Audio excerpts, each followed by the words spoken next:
as we spawn into Jagannatha LE. We're in the bottom left-hand corner map, spawning all the way in the bottom left-hand corner. The blue Protoss player coming out from the land of Germany. He is going to be representing Berlin International Gaming. He is ShoWTimE.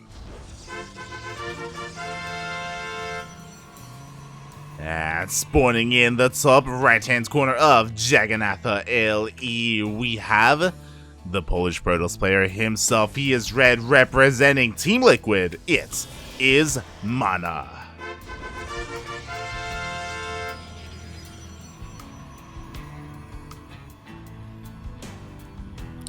What do we have here? Yeah, finally we get our PvPs. I do remember that last season, I don't know if it was, maybe we were unlucky with the days that we picked, but we had like PvP after PvP after PvP. This season, it's been a little bit more diverse, at least when it comes to what matches we've been able to catch.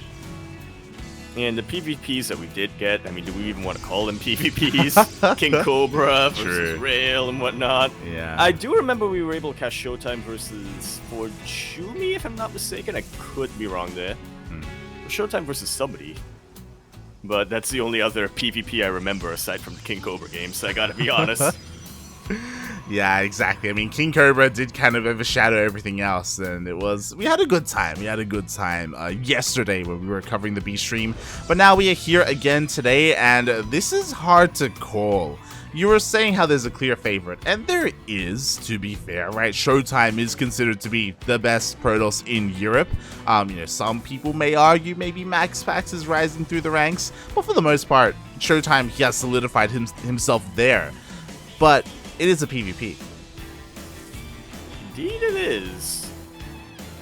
Definitely a very big wild card of a match. Where anything can happen. We already saw MaNa's PvP, I think, right at the start of the season when he went up against HearthStem. Yeah, if you recall, that was on the mainstream MaNa versus HearthStem, where I believe he was able to take down HearthStem 2-0. He was, yeah. Yeah, so already a great result there. But of course, ShoWTimE is a completely different kind of Protoss player, so we'll see how this will turn out. We'll see how aggressive they are, or if we get into more of the mid to late game scenarios here, as ShoWTimE is looking to be the aggressor, with not just 2 adepts, but with a follow-up additional 2. Oh my. And a Stargate following this up as well. There's a very real possibility to go for some multi-prong harass. Oh yeah, mate. He's going to be looking to shade into mineral lines. He's going to be looking to dive in with his Oracle as well. So MaNa, his defenses need to be on point. And unfortunately for MaNa, he opted not to open up with a sentry, so he doesn't get to hallucinate and scout, and he doesn't get to see that it is a Stargate. Yeah, playing a little bit in the dark, but thankfully Stalkers are kind of what he wants against the harass that ShoWTimE is throwing his way, provided he positions them well enough. Actually going for a bit of a proxy gateway. Yeah. And blink, alright. Let's go. I was keeping my eye on the bottom right hand side of the map, and it looks like it is going to be that third gateway. Meanwhile, the adepts do not commit to the shade, not yet, but so far they are keeping these stalkers at home. ShoWTimE looking to deal some damage, and that mineral line is looking quite exposed. What a positional play from ShoWTimE, drawing out the Stalkers of MaNa with these adepts, leaving these probes right for the picking. Exactly, they're forced off the mineral line, and this is forcing MaNa all in. He's got to go across the map with his Stalkers. His gateway is finally finishing up here so he can reinforce across the map, and he has to straight up just cripple his opponent, or end the game, basically. Oh god. Link isn't even done yet. Yeah. Oh god, this is happening much sooner than MaNa would have liked, is the problem, and we even have a defensive Void Ray! Wow. If Honey blinks to get right on top of that, that Void Ray is already gonna get a free... I almost said Overlord. That's how you say I'm to PvC here. A free Stalker just like that. The shield batteries are up and running. There's no high ground vision right now for MaNa. Exactly, and MaNa has 8 workers. He has Oracle's just chilling in that yeah, game. He doesn't even care. It doesn't even care, mate. 8 workers. MaNa has to end the game with what he has right now, which is just Stalkers. Meanwhile, we have shield batteries, we have Overcharge, we have an Immortal on the way. Like, kind of like an almost anticlimactic end to the game, but like, MaNa's dead, mate. Like, I don't know how else to say it. Yeah, well, maybe there's a chance if ShoWTimE just falls asleep at his desk right now, but True. I doubt that's gonna happen. Yeah, I mean, to be fair, there are enough Stalkers to, you know, again, whittle down this Void Ray, for example, and the Shield Battery. The Blinks are pretty good, but now an Immortal comes out and GG gets called, man. ShoWTimE takes that game in less than 6 minutes. I didn't think we would get a game on Jagannatha that short. I especially didn't think that ShoWTimE was actually going to be the aggressor. Yeah, I don't think MaNa thought so either. He's like, all right, let's go. I'm gonna have my proxy third gateway. Let's go 3 gate blink stalkers. Let's just kill my opponent. When really he was the one. He was already dead, mate. He was. Yeah. Ugh. Guess it was a bit of a gambit. I don't want to call it a build or a loss. I mean, I'm just hesitant to call anything a build or a loss, honestly. But yeah, the fact that ShoWTimE did decide to open up with that Stargate and MaNa, was doing a build that intentionally skipped out on sentries, skipped out on any ability to really scout what ShoWTimE was doing, did leave him very vulnerable. Yeah, like there is a world where maybe MaNa plays a little bit more conservative with his build, and he has a probe on top of the ramp. He has his stalkers in his mineral line instead. But like again, like everything that he was doing was pointing towards him being the aggressor, right? So he wasn't necessarily worried about defending his main base. And yeah, I do feel like that game was the most coin flippy that we've had on the B stream, where it's like, all right, well, this is what I'm doing, and then suddenly it just ends. So yeah, rough start for MaNa, very rough start. Unfortunately, yeah. But maybe we get to flip that coin again. Hopefully not. Hopefully not. Hopefully MaNa does have something that's, you know, a little bit more reliable, I suppose. Here. Exactly, like we get a bit of a longer game. Like I'll be real here, man. I love MaNa. Who doesn't love MaNa? Yeah. He's been around for a very long time, even longer than ShoWTimE, and MaNa's just been a staple of the scene for many years. Mate, I always got my bananas out whenever he's playing. Like, whenever I think of MaNa, I will always remember the WCS EU Premier League that he, I don't believe he won, but like, I remember it was in Katowice, there was the live crowd, and he won his semifinals match. And like, the crowd went wild. Like, there was that iconic shot of him with his girlfriend, and the camera like panning around them as they kissed and all this stuff. Like, it was beautiful, and I don't want to see him done dirty like this, you know?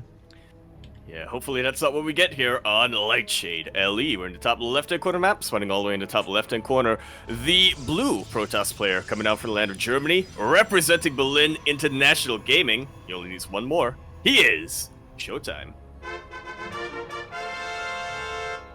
And Die Mauer, mate. And spawning in the bottom right-hand corner of Lightshade LE, we have the Polish Protoss player. He is red, representing Team Liquid. It is MaNa.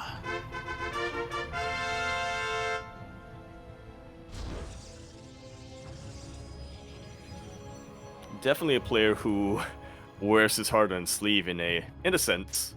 I guess there is a scale to that, and there are levels to that, but he's very open about, you know, whenever he's struggling with something, he's very open about just how much he loves the game and whatnot.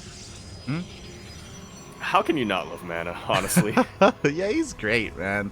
Not just that, but he also has a really good personality. I know that everyone loves his opening line in the trailer that they have for DreamHack, where he's like, you know, hey, if you want to tune in to like all these Protosses that don't make it out of the group stage, like, you know, he has a great like vibe. Sense of humor. Yeah. It's beautiful. Counterpoint, though. How can you not love Die Mauer? True. Oh god, we'll see how this goes. And so far, the openers are pretty standard, you know, nothing too crazy going on. Because it's Lightshade, I don't know if we're necessarily going to see something that we just saw, right? A proxy gateway out of the map. The map isn't necessarily too large, so it's not too difficult for your opponent to scout around and find said proxies. Yeah, I don't necessarily want to say that the proxies on Lightshade have been done to death either, but there are very obvious locations. It's been in the map pool for a very long time. The minute your opponent senses something is off in your main base, they're going to be checking every potential proxy location. Oh yeah, definitely. And ShoWTimE at least confirms that both pylons are here in the main base. Likewise, so does MaNa, so nothing crazy going on. The biggest difference that we see is that ShoWTimE is playing this safer with that sentry for that scout. That he is going to be a little bit more reactive this game. It's also the last game where, honestly, both players wanted to be a lot more active, but ShoWTimE ended up getting the upper hand. Exactly. MaNa's still a little bit in the dark, though. Yeah, he hasn't really seen too much other than the initial pylons, so because of that, he knows that the openers are pretty safe. Both players do take their expansions, and now we see a little bit of a divergence. MaNa with the much faster Twilight Council. We're going to see another Blink opening coming out from him. Oh, I imagine so. There's always the possibility for DTs. It's a PvP, of course. I like where your brain's at, like. I said I'm just saying that just in case. I don't think we're gonna see it, but sure, why not? Like, it's a possibility. So there's a chance. Well, the thing is that like one of the reasons why ShoWTimE's Twilight Council is so much later is because he opted to make 2 additional sentries. So a lot of gas was invested here, and with three sentries now, like if MaNa did decide to go for a Dark Shrine, like it would get scouted. Pretty much. The Halukes are going to be all around these bases. I mean, a single Phoenix, hallucinated Phoenix, was all it took for ShoWTimE to see everything in MaNa's main. Exactly. Wouldn't take too much to get another one out and, you know, just check the other blind spots if need be, if anything is suspicious. Yeah, speaking of ShoWTimE is playing so safe. Like, wow. There's a reason why they call him the Wall Mate Demao, as he's scouting around the south and the north with his hallucination, making sure that there is nothing crazy going on. I can't believe it, yeah. We're just thinking, you know what? I don't want to get ahead of myself. There's still a very big possibility that, you know, maybe MaNa throws down a proxy Dark Shrine, and I don't quite have detection yet. I want to be on top of things. I want to have vision everywhere on the map right now. And with this scout, he confirms that the third base is on the way. With the third, he knows that, alright, there's no proxy on the map. Like, there's nothing crazy going on. I scouted all over the place anyway, just in case. And we are getting a more straight-up standard PvP, and I can't wait, you know? Like, we saw how chaotic things can get in game number 1, but in game number 2, things are going to be a little bit more, what's the word? Like, prim, proper, respectable? Like, I don't proper, I guess, standard-ish? I mean, standard is debatable, I suppose, when it comes to PvP. I want somebody to invent that scale, the chaotic standard, lawful standard. Honorable was the word that I was looking for. There we go, yes. An honorable PvP, you know, nothing dirty about this. No tricks needed, just upgrades, blink, who gets a better control, who has a better macro.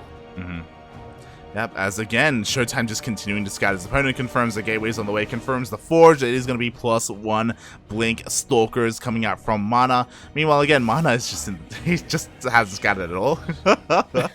I love the idea of ShoWTimE being like hyper-focused, hyper-vigilant, like just, again, looking everywhere, just like being hyper-aware, and MaNa's just doing his own thing. Pretty much. We see one hallucinated Phoenix from him, but even that doesn't really go deep into the bases. It's just checking for expansions, just checking the army of ShoWTimE, getting an idea of what the composition is. Yep. As lo and behold, we do have the transition from MaNa. We have Charge as well as Archons on the way. ShoWTimE not too far behind. Doesn't have his own Templar Archive zone. Instead, he's going straight for a War Prism. Huh. Well, there's definitely a bit of a timing to take advantage of before the Archons get out. Templar Archives is going to be on the way for him, but definitely a lot more delayed. Definitely, mate. So ShoWTimE, once again, 2 games in a row, looking to be the aggressor. Yeah, there's a very real possibility that he'll just be able to overwhelm MaNa with gateway units before, you know, before the Archons can come out, before his upgrades finish up. But we'll see if that's what ShoWTimE decides to go for. Could just rest. Thankfully, there is a hallucinated scout, and I think that MaNa does see the War Prism, and that is a tell. Like, yo, you just made a War Prism. Like, the only reason to make that is if you want to come across the map. So he knows that he needs to focus on his army. His army, his offenses. He's got some shield batteries and some pretty good locations. They seem a little bit exposed, but they do cover just about every base right now for MaNa. That they do. Not too many shield batteries, but, you know, at least one at each. There's going to be an overcharge available, of course. Meanwhile, ShoWTimE, he's just sharking around, and he may even catch a free shield battery. Oh, never mind. Oh. Army was in position. Instead, he catches a couple of free probes. Not bad at all. Of course, MaNa gets his own Warp Prism, and in the end, I imagine because ShoWTimE was scattered earlier, like, he hasn't really done much with it. He did just back off, and MaNa's trying to catch these Stalkers. Oh, he's sharking around. He's trying to get a flank with his own Stalkers. Can he do it? Blink is done for both players, mind you. Charge as well. And looks like most of these Stalkers are going to make it out. MaNa does not want to overextend. Last thing he wants is to run these chargelets straight into a couple of Archons. Yeah, I mean, it's great that he's being this aggressive, but the entire time, ShoWTimE, of course, had eyes on the army. He just warps in another wave of Zealots, confirms the location with his Haluk. Sees everything, man. Oh my god. He sees everything. His +2 is actually going to finish up very, very soon. MaNa only now getting +2. Oh boy, if ShoWTimE wants to fight, he wants to fight soon. Man, I thought he was going to pounce on the army then and there, you know, when these Archons and Immortals were a little bit exposed towards the back of the army, but no, ShoWTimE doesn't pull the trigger. Instead, he's waiting for his base to get up and running, and yo, the armies are finally meeting here. And they are. And +2 is about to finish up for ShoWTimE. The chargelets are on top of everything from both sides. And I'm just waiting for that timer to run down, but it looks like ShoWTimE doesn't even need it for now. Yeah, exactly. That entire time, one of the Archons, by the way, of ShoWTimE wasn't doing anything behind the army. Meanwhile, the base... Oh, sorry, I was about to say, the War Prism is getting a little bit exposed, but +2 finally kicks in for ShoWTimE. Yeah, it's funny. These hallucinated Phoenix from MaNa looked like they were a threat until I reminded myself that they were Halukes. The Stalkers of MaNa were taken out. The Archons had a very limited range. Now it's just 2 Immortals. Honestly, I think MaNa took that fight as well as he could, but now he's very much on the back foot to ShoWTimE. Yeah, the problem is that was an anti-timing for MaNa, because +2 finished for ShoWTimE in the middle of the entire fight. Meanwhile, MaNa, his +2 is still miles away, so so unfortunate of a timing there for MaNa. Now ShoWTimE, he just destroys the army and takes out the base. At least, yeah. He could continue pushing from here once his Warp Prism gets in position, once he warps in a couple of more units. Yeah, exactly. Like, what is there left? There are no disruptors for MaNa. He does have a couple of Archons, sure, and they do a lot of damage to all these chargelets, but they're not in the best position, and ShoWTimE is trying to push in. Overcharge does get popped. Yeah, and MaNa isn't overextending either when it comes to his defense. He knows he needs to rely on the shield batteries to keep him in the game. His own +2 is about to finish up, so they'll be on even upgrades. MaNa with some defender's advantage, but ShoWTimE with a higher army supply. That he does. All of these cells not really doing much at all here for ShoWTimE, but finally they are let loose. Oh, such an awkward position trying to push into 2 bases at once with 2 shield batteries coming into play at once for MaNa, but his production is a bit exposed, and finally ShoWTimE finds a way in. Yeah, a little bit of defeat in detail from him. He's just fighting half of the army of MaNa at a time with his entire army. Yeah, exactly. Finally, MaNa does converge here. He pulls the boys. He knows that this is his last chance, his last stand, and mate, it's not going to be enough. Look at that arc of Stalkers for ShoWTimE. The Archons are finally going to fall. But what is left here for MaNa? Just Archons and no buffer, and unfortunately, they don't do too well on their own. Immediately, they go down, and